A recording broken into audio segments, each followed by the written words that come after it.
نحمده ونصلي على رسوله الكريم اما بعد۔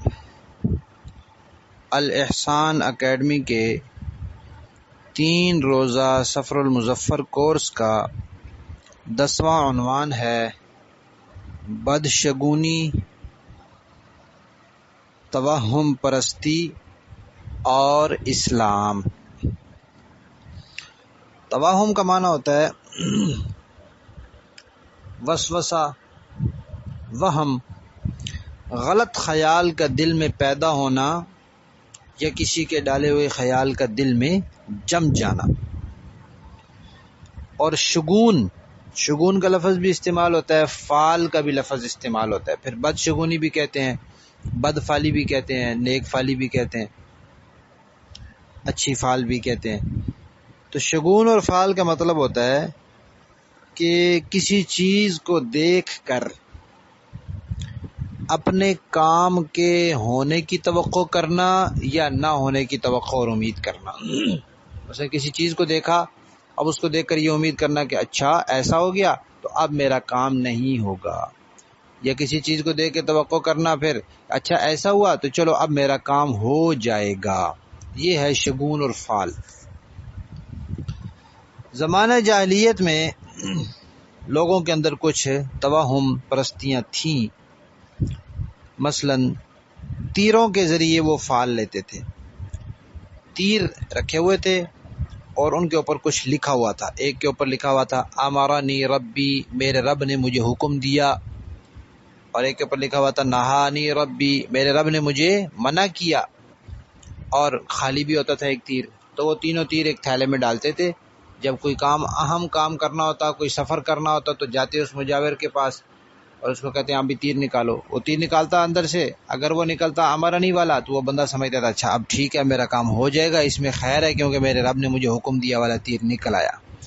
اور اگر نہانی والا نکلتا تھا تو کہتا تھا نہیں بھائی یہ کام نہیں کرنا، یہ غلط ہو جائے گا، نوست ہو جائے گی کیونکہ رب نے منع کیا۔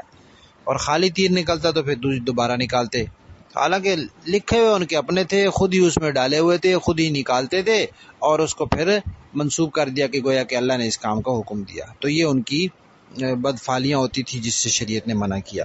اور بعض کہتے ہیں کہ وہ تیروں کے اوپر یہ الفاظ لکھے ہوتے تھے نعم جی یا لا نہیں، تو جی والا تیر نکلتا تھا تو کر لیتے تھے کام، نہیں والا نکلتا تھا تو نہیں کرتے تھے۔ اسی طرح پرندہ بیٹھا ہوتا تھا اس کو اڑاتے تھے، وہ اڑ گیا، اب وہ اگر دائیں طرف اڑتا تھا کہتے تھے ہاں اب ٹھیک ہے یہ کام کرنا چاہیے، اور اگر وہ بائیں طرف اڑ جاتا تھا تو کہتے تھے نہیں بھائی نہیں یہ کام نہیں کرنا چاہیے۔ تو اس طرح پرندوں سے اور تیروں سے اور ناموں سے، کہ کوئی بندہ سامنے آ گیا اس کا نام ایسا ہے جس کا معنی کوئی سختی والا ہے تو کہتے تھے نہیں بھائی یہ کام نہیں کرنا، یہ بڑا سخت پڑ جائے گا۔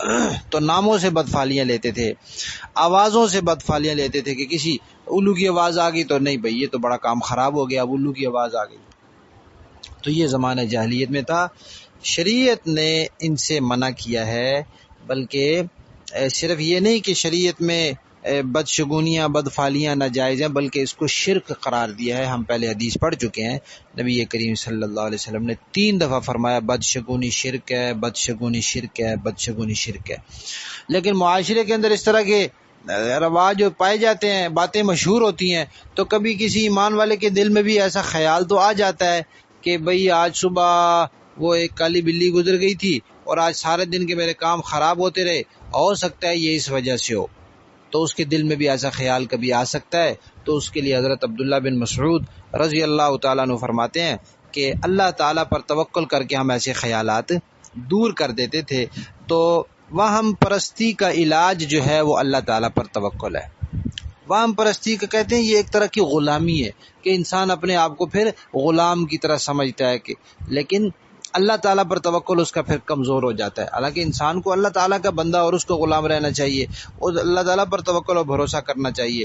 اسی طرح یہ جو توہم ہوتا ہے اس سے عقیدہ تقدیر کمزور ہو جاتا ہے۔ ایک ایمان والے کا عقیدہ ہے کہ وہی کچھ ہوگا جو تقدیر میں لکھا ہوا ہے۔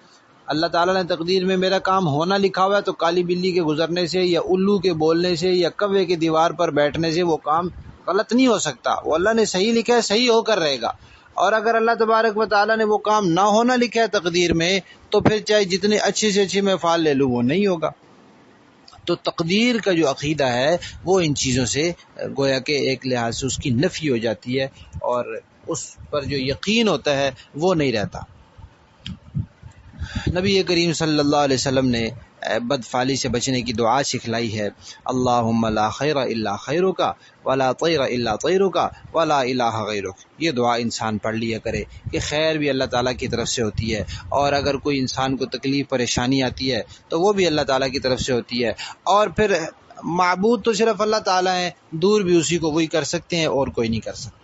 البتہ حفاظتی تدابیر انسان اختیار کر سکتا ہے، جیسے ہمارے ہاں حفاظتی ٹیکے لگائے جاتے ہیں، تو یہ احتیاط کے درجے میں ہے، اسباب کے درجے میں ہے، علاج کے درجے میں۔ یہ نہیں کہ یہ حفاظتی ٹیکے بیماری کو پکڑ لیتے، بیماری تو اللہ تعالیٰ نے روکنی ہے، ہو سکتا ہے ہم ٹیکے لگوائیں بیماری پھر بھی لگ جائے، اور اللہ تعالیٰ اس بات پر بھی قادر ہے کہ ٹیکے نہ لگوائیں۔ بہت سے لوگ نہیں لگواتے، اور کئی پہاڑوں میں دیہاتوں میں رہنے والے جو نہیں لگواتے، کوئی ضروری تو نہیں کہ ضرور ان کو بیماریاں آ کر لگ جاتی ہیں۔ تو ٹیکہ اصل نہیں ہے، اصل اللہ تعالیٰ کی قدرت ہے اور طاقت ہے، ٹیکہ تو اسباب کے درجے میں ہے۔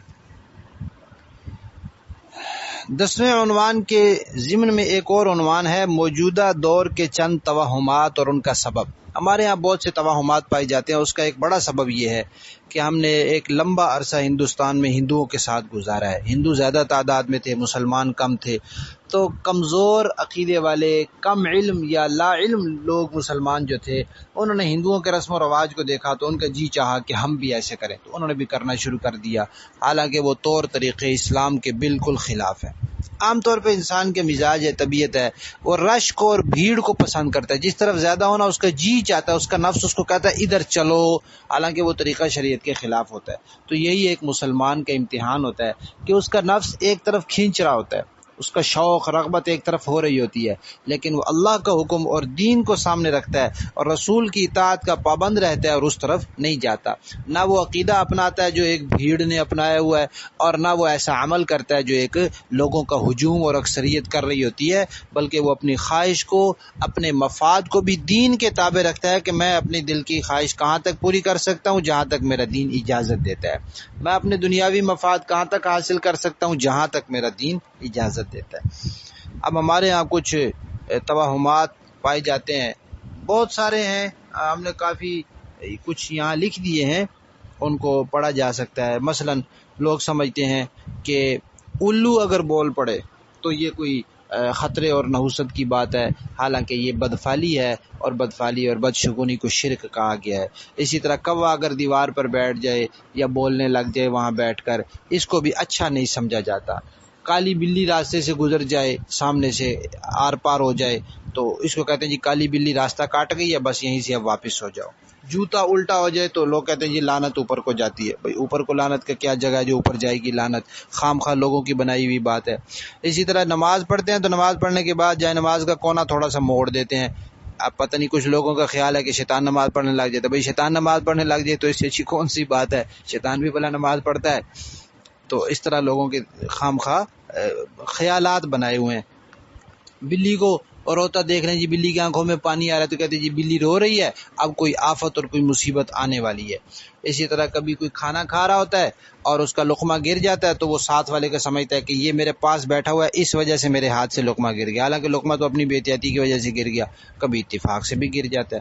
اور رخصتی جب کرتے ہیں تو سر پر قرآن پاک رکھتے ہیں، اب اس کی شریعت میں کوئی حیثیت نہیں، قرآن کے مطابق عقیدہ، قرآن کے مطابق عمل، قرآن کے مطابق اخلاق اپنائے ہوئے ہیں تو 100 سبحان اللہ، اگر وہ نہیں ہے تو ایک چھوڑ کے 100 قرآن پاک آپ اس کے سر پر رکھ دیں۔ سر پر رکھنے کے لیے تو قرآن پاک اللہ نے نہیں اتارا، اللہ تعالیٰ نے قرآن پاک اتارا ہے پڑھنے کے لیے، سمجھنے کے لیے، عمل کرنے کے لیے۔ اسی طرح دلہا دلہن آتے ہیں گھر میں تو بعض علاقوں میں کیا کرتے ہیں، دروازے کی چوکھٹ میں تیل ڈال دیتے ہیں، اب اس سے ان کا کیا مقصد ہوتا ہے اللہ بہتر جانتا ہے۔ اور ایک بہت ہی زیادہ انتہائی بری خرابی ہمارے ہاں کہ لڑکی پیدا ہو جائے تو اس کو کہتے ہیں، اس کو برا سمجھتے ہیں، لڑکا پیدا ہو جائے تو اچھا سمجھتے ہیں اور لڑکی کو برا سمجھتے ہیں۔ سویرے سویرے دشمن نظر آ جائے یا سویرے سویرے کسی کو ٹھوکر لگ جائے تو اس کو بھی لوگ برا سمجھتے ہیں۔ اور یہ عصر کے وقت، مغرب کے وقت یا رات کو کہتے ہیں جھاڑو نہ دو، حالانکہ صفائی کی ضرورت ہے تو جھاڑو دے دینی چاہیے، کوئی حرج کی بات اس میں نہیں ہے۔ رات کو ناخن کاٹنے کو بھی اچھا نہیں سمجھتے۔ آنکھ پھڑکنے لگ جائے، جی مرد کی فلاں آنکھ پھڑکنے لگ جائے اور عورت کی فلاں آنکھ پھڑکنے لگ جائے تو کہتے ہیں کہ یہ اچھی علامت نہیں ہے۔ اسی طرح مختلف راتوں میں لوگ سمجھتے ہیں جی 11ویں کی رات کو یا فلاں رات کو روحیں گھر آتی ہیں، جمعرات کی خامخواہ یہ لوگوں کی اپنی بنائی ہوئی بات ہے۔ مکان بناتے ہیں تو اس کی بنیاد میں بکرے کا خون ڈالتے ہیں، اس کی کوئی حیثیت نہیں شریعت کے اندر۔ کڑے پہنتے ہیں، چھلے پہنتے ہیں، گاڑی پہ جوتا لٹکا لیتے ہیں بھئی گاڑی کو نظر نہ لگ جائے، کالا کپڑا لٹکا دیتے ہیں۔ خاص ہندسوں کو ہندسے لوگوں نے سمجھے ہوئے ہیں کہ یہ ہندسے منحوس ہوتے ہیں، جاتے ہوئے اگر وہ گاڑی نظر آ گئی اس کے پیچھے وہ نمبر اس کا وہ ہندسے والا تھا تو کہتے ہیں نہیں بھئی اب تو یہ کام خراب ہو گیا۔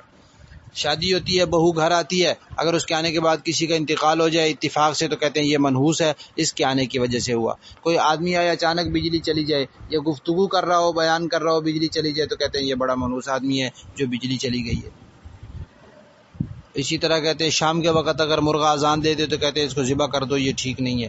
کسی دوسرے کا کنگا کہتے ہیں استعمال نہیں کرنا چاہیے۔ ستاروں کو مؤثر سمجھتے ہیں، مؤثر سمجھتے ہیں کہ ستارے بھی کوئی اثر کرتے ہیں، اور آج کل لوگوں نے ڈھونگ بنایا ہوا جی آپ کا ستارہ کیا کہتا ہے۔ ہمارا ستارہ کچھ بھی نہیں کہتا، ہمارا ستارہ یہ کہتا ہے کہ اللہ تعالیٰ پر یقین رکھو، ہوتا وہی کچھ ہے جو اللہ تعالیٰ کی تقدیر میں لکھا ہوا ہے۔ اللہ تعالیٰ سے توجہ ہٹا کر اللہ کی مخلوق کی طرف متوجہ کرنا یہ کوئی اسلام کا طریقہ نہیں ہے۔ تو اس طرح کے جو توہمات اور یہ بدفعلیاں اور بدشگونیاں پائی جاتی ہیں، ان سے بچنے کے لیے نبی کریم صلی اللہ علیہ وسلم نے حکم فرمایا ہے اور اس پر بڑی تنبیہ فرمائی ہے، اور اللہ تعالیٰ پر توکل جو ہے وہ اس کا بہترین علاج ہے۔